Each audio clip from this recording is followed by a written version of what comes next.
bab 309 ka riyadu salihin darsu en an nahyu no yewta en fi haɗugol anil busaqi tuttugol fil masjidi ka juulirde wal amru e yamirgol tuttuɗon bi salati ittugol tuta ɗen min hoka juulirde ida wujida siɗa tawama fihi ka juulirde ton wal amru e yamirgol bi tanjihil masjidi e laɓɓingol juulirɗe ɗen anil aqdari itta ɗe e tundeli an anasin ƴettama anas radiallahu anhu anna rasulullah wonde nelaɗo Allah sallallahu alaihi wasallam qala maki al busaqu tutaɗe ɗen fil masjidi ka juulirde e modi khati'atun ko faljere jande wa kafaratuha kafara mum on dafnuha ko umbutugol ɗe kono ɗum ko fewde juulirɗe ɗe wawno wa juulirde nelaɗo hara ko jaare e mbumbulaydi on nder ton dalasaka kere paka betonaka weƴƴitaka amma hande kafara mum mo falji feeti yatutte ka juulirde ko yo lootu o itta few o ɓiira ha laaɓa o loota ha iwa muttafaqun alayh wal muradu ko fandaɓe dafnuha umbutugol ɗe ida kana ku ayi komin hawji jaka woko si laati almasiru juulirde nden turaban ko mbumbulaydi on nder ton awramulan ma jaareli wona ha wiye ko nantata ɗum wona koccu fayi waari ha haray ko yo umbutuɗe tata turabi kalle mbumbulayde ma kalle jaarede qala abul muhasin oɗo wi arrawiyani filliɓe ɓen fi kitabi ka deftere mum albahar kaka bahar wa qila wiyama almuradu ko fanda bi dafniha umbutugol ɗe ikrajiha tode ko ɓirugol ɗe yaltina pewgal masjidi ka juulirde amma ida kana amma silatike kan almasjidi juulirde nde mo balla tan kokkere pande ya ahi ko dalatande aw mo jassusan ma kere pa ɗon fa dalaka ha ko yirgugol tutaɗen alayhi e hoore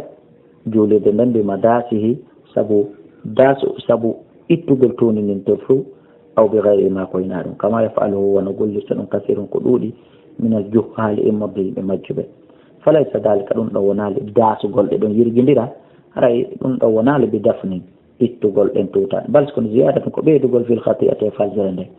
wa takfirun e ɓeydugol ɗuɗɗinde lil qadari tuuni nin tawde fil masjidi ka juulirde wa ala man fa'ala dalika hino fawi kala tuttuɗo ka juulirde dalasande kerepa an yam sawde o ɓirata ha laaɓa poy bada dalika ɓawa ɗum o ɓirira bi sawbihi coñci makko ɗin kadi aw biyadi ma jungo ngo aw gayri ma koyna ɗum wono miswar mum wono kilines aw yahsilaw ma alota ha laaɓa anda sen fano wono aichata ƴettama enen aicha radiallahu anha anna rasulallah wonde nelaɗo allah sallah sallam ra'a ɓe yi'i fi jidari qibla ka jimbal juulirde ka qibla mukhatan hartande goɗɗo no harti tutti kartal no harta tutta aw busaɗan ma tutaɗe goɗɗum e mum aw no hamatan ma ɗum hartande ko gotum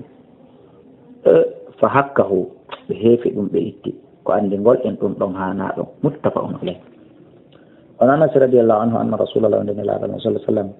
qala ɓe maki inna hadihi lmasajida heekono ande ɗe juulirɗe la tasluhu moƴƴata hana li shay'in wonande fus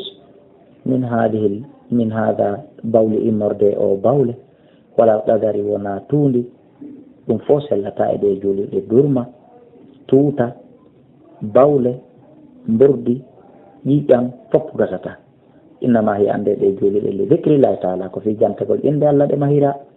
wa qira'atil qur'an e janngugol alqur'ana aw kama qala rasulullah sallallahu alaihi wasallam mano nelaɗo make noon tawi no woppitiri no ardiri ɗoni rawahu muslim